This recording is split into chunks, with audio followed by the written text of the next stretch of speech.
Hello, everyone. Welcome to the GPP Chin Music Podcast. I am Big Italy 42, joined here by Josh Shepherdson at BChad50, and we've got a nice little 8-game slate tonight.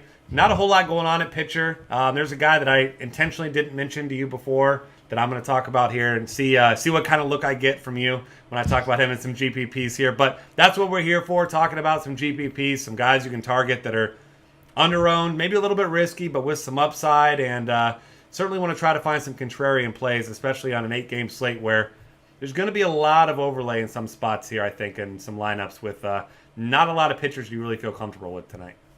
Yeah, that's definitely the case. And on an 8-game slate, when we've had so many monstrous 15-game everyone playing slates, you got to do a little something to differentiate. So we definitely got some names that we're going to discuss at pitcher, at other positions that are really going to be under-owned and set you guys apart from the rest.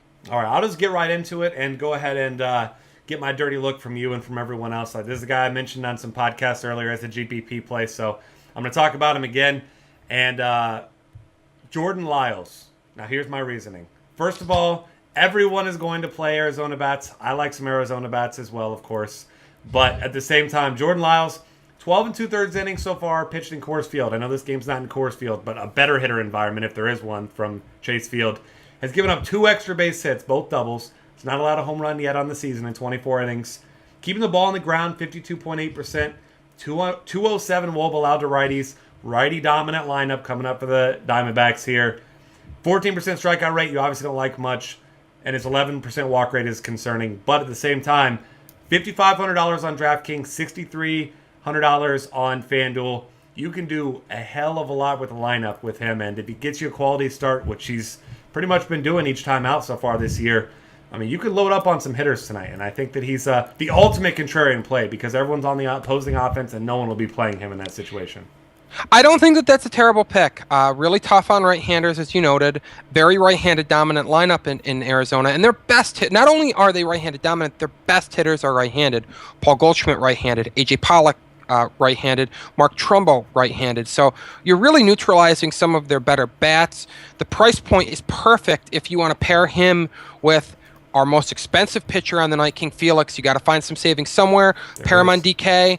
I like that call. I like Jesse Hahn at $6,000 as well. Tough matchup with the Angels, but Hahn keeps the ball on the ground, doesn't walk batters, hasn't struck many batters out this year. In fact, has struck out almost no one, but did have a much nicer swinging strike rate last year. So I do think he's gonna recapture some of that. Perhaps some of his struggles with missing bats this year as a result of the blister that he was dealing with that caused him to miss a start. Who knows? But $6,000 is super cheap. He's my other contrarian SP2 on DK. Hahn and Lyles, I like both calls. Nobody else in that bargain bin looks worth a damn as far as I'm concerned. But I'm a fan of both. Matchup looks okay for Hahn.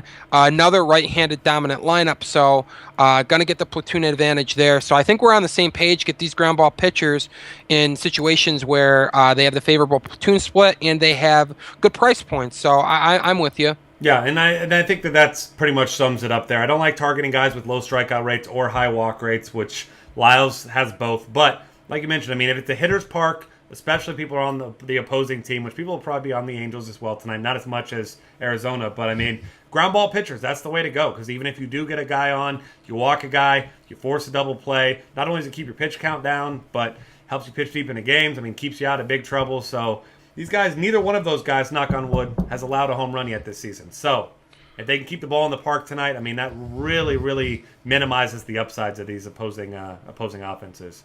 Definitely. And the Diamondbacks are a popular play today, but they've been about league average against righties this year with a 303 team WOBA. So, I mean, yes, they're imposing at times, but outside of Paul Goldschmidt, there's not an individual player that you're really just terrified of. No, not at all. And now that we've gotten the contrarian and cheaper picks out of the way, let's gush about the top arms. I mean, got to have King Felix tonight, facing the worst offense against right-handed pitching in terms of WRC plus this year. Rangers are dreadful against righties. King Felix is he's in the conversation for top 3 starting pitchers in baseball. He's right up there with the Kershaws of the world. So You can find ways, especially on FanDuel where the pricing is super soft right now. You can definitely get King Felix in there. If you pair him with one of these cheaper starting pitchers, maybe get in some value hitters as well. Again, affordable on DraftKings. Strikeout upside is immense.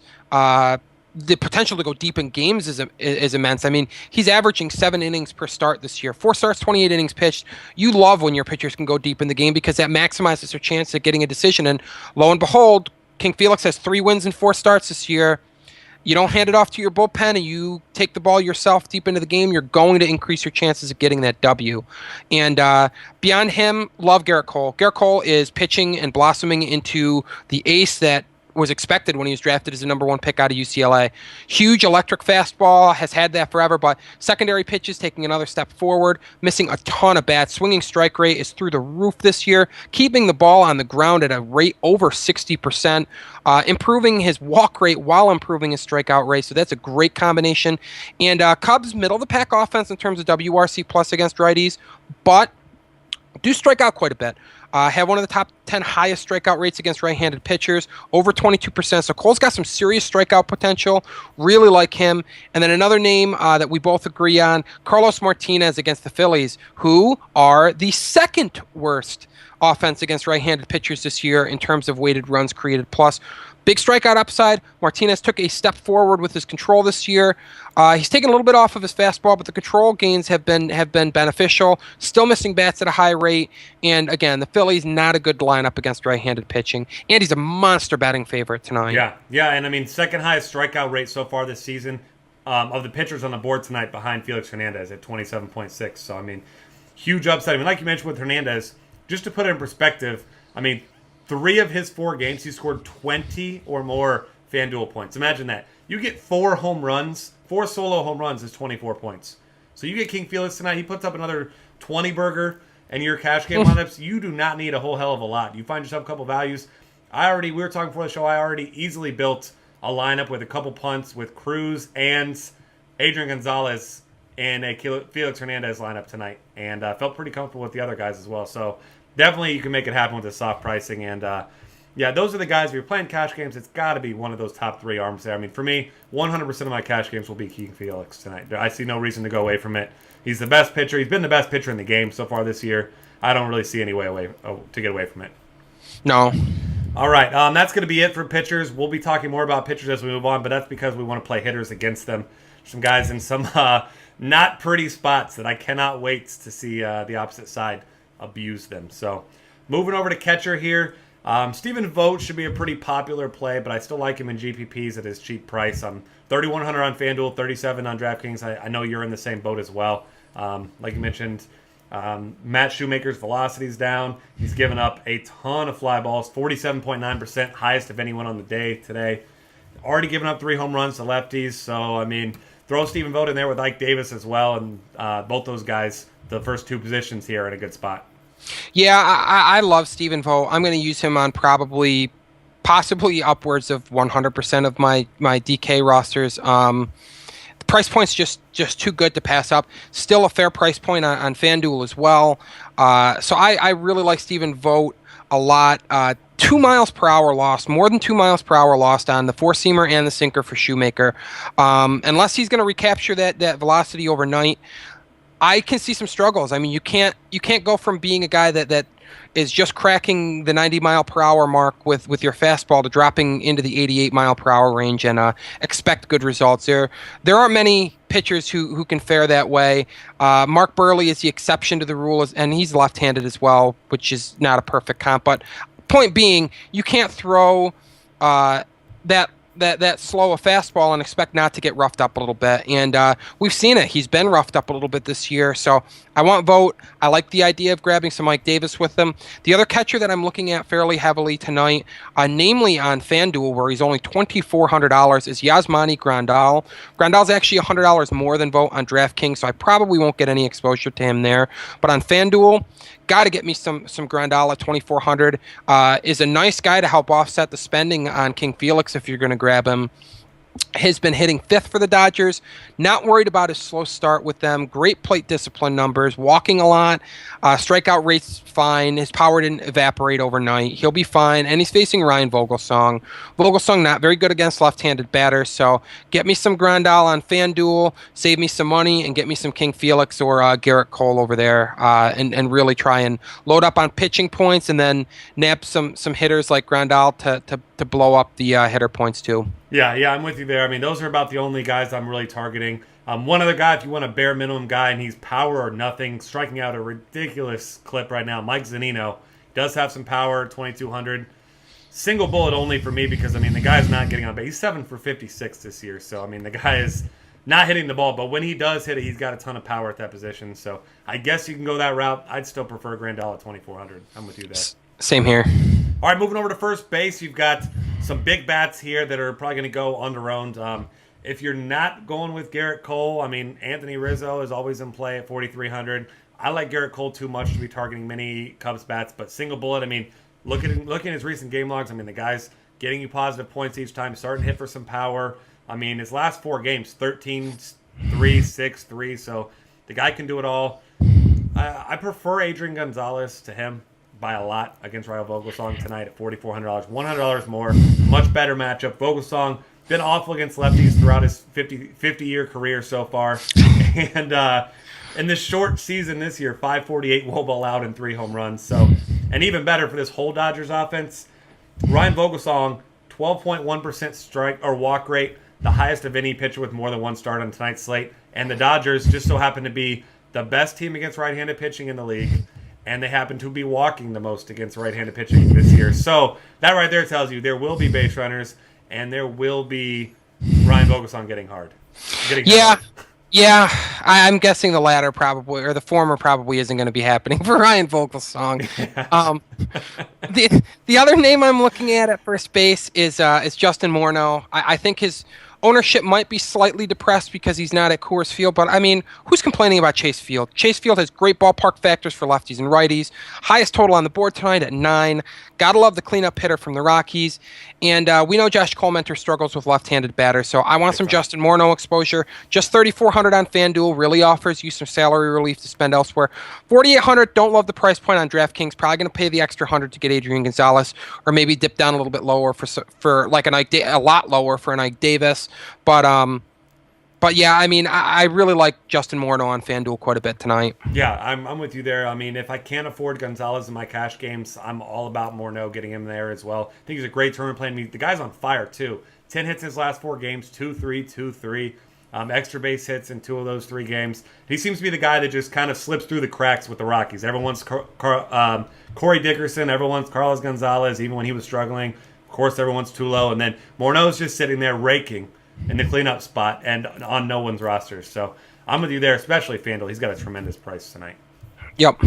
Freddie Freeman, another guy I want to mention at $3,200. Yes. I know you're a fan of his as well. The guy's got big-time upside. He's the only bat you can really rely on in that Braves. Well, outside of last night, you can rely on every Atlanta Braves bat last night if you had him. But Freeman, 8 hits in his last 3 games, 4 runs scored, and 3 doubles. Hasn't homered in his last 9 games. But Jordan Zimmerman, I'm not a believer in him. He hasn't been particularly good this year. Just 11 strikeouts and 20 innings pitched so far this year. He just hasn't looked right.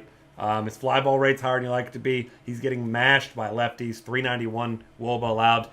In case you didn't notice, Freddie Freeman, click on him. He's a lefty. If you didn't know, click on him. FanDuel will let you know about that. But, yeah, Freddie Freeman in a great spot tonight. And he's another one of those guys that just tends to go under-owned in tournaments, but he's got similar upside to a lot of these big bats. Definitely. And the thing with Freddie Freeman is you don't want to be giving up contact to him. He has one of the highest line drive rates against right-handed pitchers since 2012 and doesn't pop the ball up much. So when he's making contact, which he doesn't have a high strikeout rate, so this isn't an issue of no contact or bust, basically. But Freeman really ropes line drives, and Zimmerman's inability to miss bats this year could really pose some problems when he gets to Freddie Freeman's spot in the lineup. Yeah, and that's a really great point. I mean, if you got guys that are not only making contact, making good contact, combine that with a pitcher who is struggling to miss bats, I mean, a lot of factors in his favor tonight. So I really like that. Digging a little bit deep there for the analysis. I like that. One other guy I want to mention, this is a guy that I hate as a baseball player, not as a person, I don't know him as a person, but as a baseball player, I hate playing him. I hate playing him in my rosters. You know where I'm going with this. Mr. Worst Contract of all time that doesn't wear pinstripes, Ryan Howard. I hate to say it, but $3,700 on DraftKings, $2,700 on FanDuel. As you know, everyone cheap on FanDuel. It's a big season-long sale apparently right now, but he's going against Carlos Martinez, who, yes, we both said that we like him, but if he does have a little bit of a struggle, it is against lefties. Significant WOBA splits there. 196 against righties, 306 against lefties so far this year. He's given up 2 homers to lefties. Obviously, you prefer the Martinez side of this one, and Ryan Howard's not a volume guy. He's not going to get you 3 hits probably ever again in his life, but he's still got power. So at that price, got to consider him in some tournaments. And not another name to add to the mix, but one more strategical idea to throw out there. Tinkering with some lineups, really like King Felix and really like Cole tonight. If you're looking to save some money and maybe go against the grain a little bit, slot 2 catchers in your lineup. Run out Yasmani Grandal at catcher, move Stephen Vogt over to first base. You got yourself 2 sub-$4,000 hitters, both hitting in the top 5 in their order, both with favorable matchups, and suddenly you've got a little bit more money to spend on those top pitchers, and you're not sacrificing a lot in terms of bats. So everybody and their brother is going to be rostering Stephen Vogt at catcher. You move him over to first base, maybe get a cheaper Yasmani Grandal. Suddenly the options are almost limitless in terms of what you can do pairing pitchers. Yeah, and I mean, Stephen Vogt hasn't only been one of the better hitters at catcher, he's been one of the better hitters in general in the game. I mean, the dude's got 3 doubles, a triple, 4 homers already, batting over 300. So, yeah, I mean, I like that a lot, and that's not a strategy a lot of people employ. So, I mean, you play that in GPP, both play well. You're going to be one of the few, if anyone, that has those 2 catchers. So I like that as a nice contrarian way to go in a tournament. Second base, I mean, I'm going to add him as a GPP option. He's one of my favorite cash game plays at any position every day. Dee Gordon, nice floor, nice upside. Add in Bartolo Colon and his 4-minute-long delivery at a home plate. I mean, he's got a lot of factors going in his favor. And Dee Gordon, finally, he's hitting the ball like at a ridiculous rate. I mean, he's got 36 hits already this season. He's got speed. He doesn't have power. He doesn't need power. I mean, he's about 84 pounds. But, I mean, the guy gets on base. He steals bases. He scores runs. I'm just depressed that you can't play him at shortstop anymore on DraftKings. I'm going to keep complaining about that. I'm sad. Yeah, and I mean, that 84 pounds is very aerodynamic, as the stolen bases would indicate. And it hasn't been super efficient this year. Has been cost 6 times, which is a bummer. But, I mean, he's been so efficient in the past. Chalk it up to a small sample size to start the year. He's just fine. And I love the matchup with Bartolo Colon. As you and I joked about before the podcast, you dropped down a bunt. Good luck fielding that and getting the throw off Bartolo. I don't see your cat-like reflexes resulting in getting Dee Gordon before he's able to beat it down the line. So I think you can pretty much count on Dee Gordon getting on base at least once tonight, which is crazy to say in a game where failure is pretty much the expected norm for a hitter. But and then once he is on, there are a few base stealers that are in the same class as Dee Gordon. He led the league last year. You can say Billy Hamilton's in that class, finally really clicking this year, but that's about it. Jose Altuve probably in there too, but I mean, this is we're talking about rarefied air for stolen base guys. So love the upside there. And while others are chasing power in GPPs, as you've noted throughout the years, getting speed in there too is a great move. I mean, everybody knows who the boomer bust Chris Davises of the world are, but you get some of those stolen base guys that snag a couple bags in the game, and all of a sudden they're outscoring these home run threats. So I definitely like Dee Gordon. The other names that I'm looking at second base, I'm a Ricky Weeks fan. I'm a Ricky Weeks sucker. Minimum salary on FanDuel, cheap enough to roster on DraftKings as well. The nice thing about him on DraftKings is you can also stick him in the outfield if you really want to get Dee Gordon and Ricky Weeks on your rosters for some of that salary relief. He gets a lefty again today. This will be the 3rd straight day that he gets to get in that starting lineup. So he has hits in the last 2 games. Got to figure that as a platoon player, it's always nice getting them when they get a few games strung together. You don't get that. I mean, he was off for a week before starting 2 days ago, so you get a chance to get him while he's actually getting to see pitches, getting to take hacks. So I really like Weeks tonight. Wandy Rodriguez, not the type of left-handed pitcher that you say don't want to start against him. I'm going to fade Wandy. Yeah. No. You're not fading Wandy. You're grabbing some Ricky Weeks. Perhaps he moves back up in the order. He did hit leadoff earlier in the season. Has hit 6th in the last 2 games. Monitor his lineup spot. If he hits leadoff, love the value even more. But even as a number 6 hitter, I do like him. Just a couple spots behind our boy Nelly Cruz there in the cleanup spot, so could have some ducks on the pond for him tonight anyway. So I really like Ricky Weeks at second base, and basically he's going to be a bullet that I fire quite a bit tonight. Daniel Murphy's another name that I'm looking at. Matt Latos hasn't been very good this year. Murphy, another second baseman that hits in the top 5 in his order, makes a lot of contact. So basically those are the names that I'm looking at second base. So I'm with you. Dee Gordon, definitely Ricky Weeks, and maybe a little bit of Daniel Murphy too. Yeah. 2 other names I want to throw out there. This one first guy, assuming he's in the lineup, Alexander Guerrero. Yes. He's $3,000. We already talked about how we want to pick on Vogelsong. Yes, he's worse against lefties than righties. Hasn't been particularly good against righties either. And Guerrero is just on fire. I mean, 25 at-bats. The guy has 7 extra base hits, 5 homers, 2 doubles. I mean, he's got immense upside tonight if he's in the lineup. And, I mean, he's got upside even if he's not in the lineup, actually. He's had some nice pinch hit performances. But please do not play him if he's not in the lineup and be that guy. But either way, $3,000 on FanDuel. Not a bad price for him at all if you want to go a little bit contrarian off those guys. And $3,400, you can play him at shortstop or second on DraftKings, which is going to be key. I'll be definitely playing him a couple places or on DraftKings at a couple spots at shortstop if he's in the lineup tonight. Yep, definitely. All right, moving on here to third base, where I'll just start at the bottom with Yasmani Tomas. Been batting right around 5th or 6th, I believe, in the order. And absolute minimum salary against Jordan Lyles tonight on FanDuel. So, I mean, you love anybody. This is now 2 legitimate plays, second base and third base, that are minimum salary. I mean, you can even play these guys in your cash games, but certainly great tournament plays. You could stack elsewhere, wherever you want. $4,100 in the outfield now, outfield only now on DraftKings. It looks like they changed a lot of their eligibility today, but still, you don't mind that play at all on the minimum salary. Slot those 2 guys in your infield. Hope they get a couple hits. I mean, you can get your Nelson Cruz, your Felix Hernandez, anybody else you want. Yep, and the thing with Tomas is we haven't seen the power yet, but the scouting reports say he has well above average power, so great ballpark for that tonight. We don't love the fact that it's a righty-righty matchup since Lyles is tough on right-handed batters, but minimum salary for a guy who's going to either hit 5th or 6th tonight. Ideally, he hits 5th, but we'll see.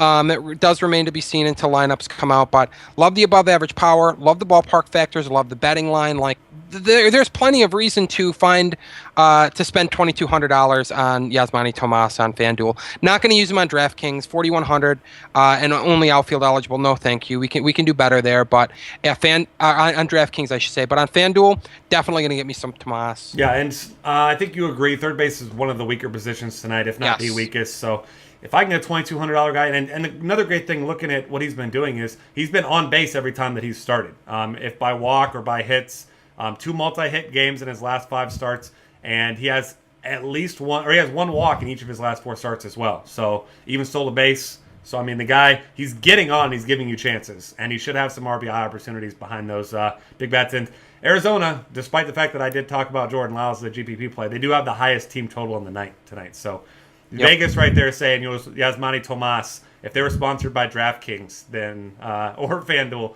they would say get Yasmani Tomas in your lineups.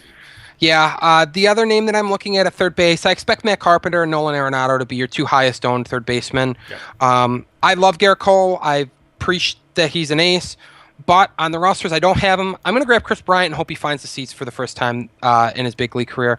Big raw power, arguably the most power in the game. I mean, he's right in that class with Giancarlo Stanton. This guy has huge raw power and very good against right-handed pitchers in the minors.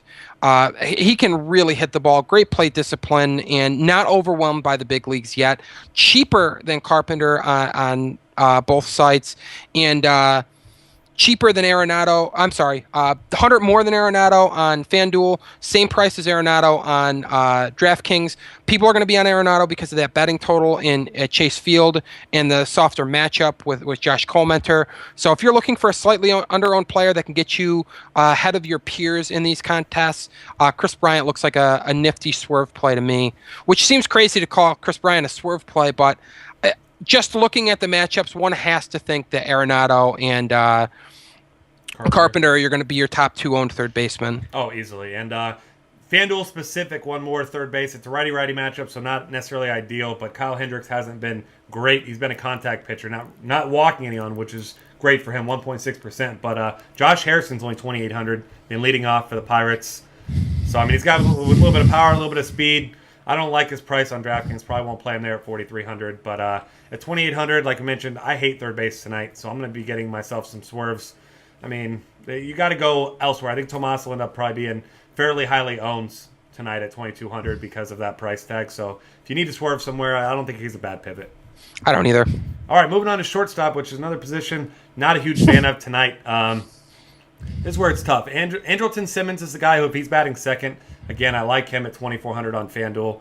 Not a bad price. Marcus Semien, I know, one of your pets, one of your favorites. You kind of turned me on to him a couple weeks ago, and I've been playing him quite a bit. He's got a great price tag again at $2,800 on FanDuel, and his DraftKings, I believe he's 37. Is that right? Yep, that's correct. So, I mean, he's got a great price as well. Johnny Peralta, as long as he stays cheap on FanDuel, still in play, especially against an average pitcher at 2,700. And, yeah, I mean, outside of those guys, Chris Owings, if you're not a believer in Jordan Lyles, which I'm not, I'll keep going back to that. But at $2,400, if he's batting right ahead of Paul Goldschmidt, again, I mean, if nothing else, you got run opportunities if you get on base. Yeah, and I mean, the key with all of these names that you dropped is lineup spot. They are all in favorable lineup spots, all priced affordably. I love Semien. 3,700 on DraftKings and 2,800 on FanDuel. Moved up to second in the order. Has been much better against lefties than righties in his career, but is an above-average hitter thus far this year against righties, and he was a very good hitter against righties in the minor leagues as well. Has some above-average pop, can steal a base, and I want more exposure to Matt Shoemaker. I'm going to keep harping on it the rest of the podcast until this thing is done. That velocity decrease from Matt Shoemaker is reason to attack him, and I want to get a piece of these A's, get a cheap piece at a position that is awful like shortstop, and you are putting yourself in a very favorable position to cash, I believe. Yeah, absolutely. I'm with you there. And moving on to the outfield here, where I certainly hope I don't have to tell you to play Nelson Cruz against a lefty, especially a bad lefty in Wandy Rodriguez, who, to be completely honest with you, I didn't even realize at the beginning of the season he was still even in the major leagues, even in the minor leagues. I mean, I thought he had kind of disappeared, and he's the epitome of average, and Nelson Cruz is the epitome of a lefty masher. I mean, the guy's got 9 homers already on the season, double, triple, run scored last night, 3 hits. I mean, if you're paying up, I know Mike Trout's the name you're going to recognize if you're a casual player or whatever. Nelson Cruz is the top play. Yeah, and here's the beauty. He's the second most expensive outfielder on DraftKings, tied for the second most expensive outfielder on FanDuel. Everybody and their brother wants to use Nelson Cruz against a left-hander, but will they pull the trigger? I mean, King Felix is expensive. If they're unwilling to pony up for Nelson Cruz, you might see a slightly depressed ownership level just because of that extreme price point. But as we noted earlier, there are enough minimum salary players to juggle around to get a Nelson Cruz in your lineup and not hamstring yourself where you're unable to spend on other positions. So I love Nelson Cruz tonight, and I think he's going to be slightly under-owned for the favorable circumstances tonight, just because he's so expensive, and I think there's going to be a little bit of a backlash for the price. So love Nelson Cruz tonight. Another guy that we love against right-handed pitchers, Corey Dickerson at Chase Field, not at Coors, but again, Chase Field, pretty good venue for hitting in. And we know Josh Coleman, the human pitching machine with that weird overhand motion. He literally looks like a pitching machine. Corey Dickerson, probably going to have his way with him tonight. Coleman really struggles with left-handed batters, so I like the number 2 hitter for the Rockies a lot. Carlos Gonzalez, don't like his price point on DraftKings. Do like it on FanDuel. Don't like the lineup spot. Probably going to fire a couple bullets with Gonzalez. Not going to go overly crazy, but Vegas knows their stuff, and when you see the highest betting total on the board, you kind of want to get some pieces of that game, and I like an affordable piece in Cargo. Yeah, and another guy in that same game, just to keep talking about these outfield lefty bats from Colorado, Charlie Blackmon has a tremendous price at $3,700 on FanDuel tonight. Like you said, also another one of those guys up near 5K on DraftKings, but 3 hits last night, 2 hits the day before, 2 hits the day before, 2 hits the day before. I mean, the guy's got some power. He's got some speed. He's just a good hitter. He puts the ball in play. And Josh Colemanter, 9.8% strikeout rate and 369 WOBA allowed to lefties so far this year. That tells you not only is he not getting lefties out, but he's letting them make contact, and they're making good contact. I want as many left-handed bats as I can from this Colorado game, and I think that Blackmon is the perfect balance in between the cheap Carlos Gonzalez and the expensive Dickerson. but similar upside. Maybe not the Dickerson upside, but similar upside to Cargo the way he's been going. Yeah, and he gets the lineup slot benefit too. I mean, Blackmon gets to hit leadoff, whereas Cargo's been hitting sixth. So any power difference or limitations and upside are probably offset by the fact that he has that more favorable lineup slot. Gonna see the maximum number of plate appearances tonight. Speaking of left-handed bats, let's look at the other side of things. David Peralta, $2,300 on FanDuel. Still cheap on DraftKings as well at just $3,900. Moved to fifth in the order last night, swatted a long ball, so you might get some people chasing that homer from last night, drive his ownership up a little bit, but I'm okay with that. Lyles, we know, struggles with left-handed bats. This is really the one left-handed bat in the Diamondbacks lineup that you that they have that I won't say strikes fear into an opposing pitcher, but is an above-average hitter against right-handed batters or against right-handed pitchers, and I mean, he's a lefty, and you want to get some lefties against Lyles. The Diamondbacks don't offer you many, but Peralta's a pretty darn good one. And whether he's hitting fifth or cleanup tonight, I like him. $2,300 is just a steal on FanDuel. $3,900 is a steal on DraftKings, too. So I'm definitely going to be owning a lot of David Peralta. Going to get the park factor benefit that we've talked about. And again, 9. Highest betting total on the board. Get some action in that game. Yep, absolutely with you there. I think that's a great call. And yeah, I mean, it's low risk, high reward with David Peralta. I mean, even if he goes 1 for 4, I mean, he breaks even. $2,300, not going to hurt your cash game team. Gives you big time upside. A decent floor, too, in this matchup, too. So I like that. Guy that we had talked about before the show, 2 guys, actually. Curtis Granderson at $2,700 against Matt Latos, and another guy with decreased velocity that you like to pick on. And below him, you've got Andre Ethier. If he's in the lineup, I don't know why he would be batting second, but he could be. And at $2,500 on FanDuel seems like a great price. Then you go over and look on DraftKings, and he's $3,500. So, I mean, love the Dodger bats tonight. And if Ethier's in the lineup, and especially if he's got a nice lineup spot, well, we already said lefties against Vogelsong, so sign me up. Yep, definitely. All right, that's going to wrap things up for us here. Follow us on Twitter at DF Cafe, and check out all of our great content for tonight's slate at dailyfantasycafe.com. We'll see you guys tomorrow.